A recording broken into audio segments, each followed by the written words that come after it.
তো আজকে আমরা যেমন চৌরাস্তা ফ্লাইওভারে ছবি তুলতে, যে আপনি যদি গাজীপুরে না থেকে ফ্লাইওভারে ছবি না তুললেন তাই ভাই আপনি জীবন তো একদম পিছিয়ে আছে। তো ভাই যেতে যেতে রাস্তাঘাট তো আছে ভাই, এমন রাস্তাঘাট ভাই, রেস্টুরেন্টের সামনে ভাঙ্গা। আর তো আমরা ফাইনালি যোধপুর নেমে গেলাম। নেমে যে সামনে একটা বাসে উঠলাম, বাস থেকে রওনা দিলাম চৌরাস্তার দিকে। সামনে বলে কৃষি কমার্শে না, তাই একটা ভিডিও করে নিলাম। কিছুক্ষণ যাওয়ার পরে বললো ধানগামেশে ভিডিও করে নিলাম। কিছুক্ষণ তারপরে দেখি ভাই সেই ভাইরাল জায়গা ফুল নিয়ে, যে ফুলের একটা ভিডিও নিলাম। কারো দিন অবশ্য দুইটা একটা কাপড় দেখছিলাম। তারপরে চৌরাস্তা নেমে আমরা, ভাই আমরা কোথায় যাচ্ছি? উঠছি মাউন্টেন এভারেস্টে। ভিউ ভিউ আমার লোকেটা তো ফাল বাইরে সিঁড়িতে উঠতেছে ভাই। মাউন্টেন এভারেস্টে উঠছি ভাই, ফিল আলাদা ফিল।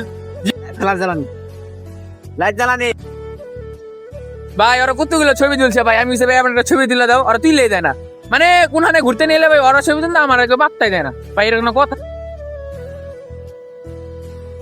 উঠবার সময় ভালো করে উঠছি ভাই, নামতে সময় তো কষ্ট ভাই, চিবা দিয়ে যাওয়া যায়। তারপরে কি অমনি আসলাম মুদ্রা রায় না, মানে আমাদের লজ্জা এসে চেক করতে আইছি ভাই, চতুর্দিকে আমার তোর মুখটা লাগে আমাদের।